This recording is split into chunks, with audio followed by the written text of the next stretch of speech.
Bonjour à tous et à tous, nous démarrons avec le commissariat central de Rufisque qui a démantelé un gang spécialisé dans l'escroquerie visant les errants des points de transfert d'argent Orange Money sous la direction du commissaire Maître Lamarana Diallo. 2 hommes et une femme ont été appréhendés dans cette opération. Les individus impliqués sont les suivants. AC, également connu sous le surnom de Junior, électricien en caméra, CSC, alias RIS, et MRD, une dame travaillant en tant que serveuse dans un restaurant local. Ils ont été présentés devant le tribunal pour des chefs d'accusation tels que l'association de malfaiteurs, la tentative d'escroquerie et la complicité. L'affaire a débuté lorsque 2 plaignants, une dame et la direction de la Sonatel, ont déposé des plaintes respectives au commissariat central de Rufisque. Il a aussi réclamé la confiscation des biens de l'ancien chef d'État, Mohamed Ould Abdel Aziz, 66 ans, a entendu sans brancher les réquisitions prononcées contre lui. Le gros nuage de doute qui planait au-dessus de Modou Ama Baldé, prévu le 5 novembre prochain, semble dissipé. Le procès autour de cette affiche a été renvoyé au 16 janvier prochain. Le combat va se tenir à date fixe sans aucune incidence. Jubile dans l'Observateur, Maître Boubacar Cissé, avocat du procureur. Luc Nicolaï et le directeur administratif du CNG, Ndiambe Diop, accusent de complicité, devait être jugé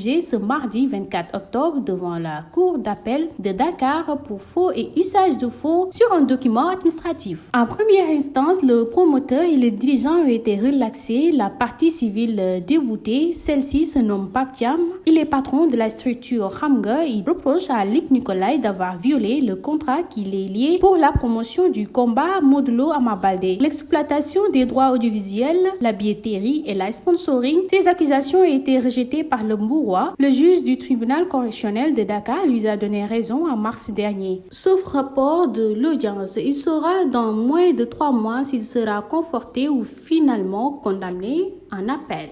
Nous poursuivons avec Sadio Mané qui va devenir président d'un club de football semi-professionnel selon les informations du BI républicain. Le Sénégalais d'Al Nassr va prendre les commandes du Bourges Foot 18 pensionnaires de National 2. Le quotidien explique que les premières transactions d'acteurs de 3 ans, poste de Cher Silla, le président du club, le deuxième du Ballon d'Or 2022, aurait construit ce projet depuis plusieurs mois en collaboration avec le maire de la ville. Merci de nous avoir suivis et à la prochaine.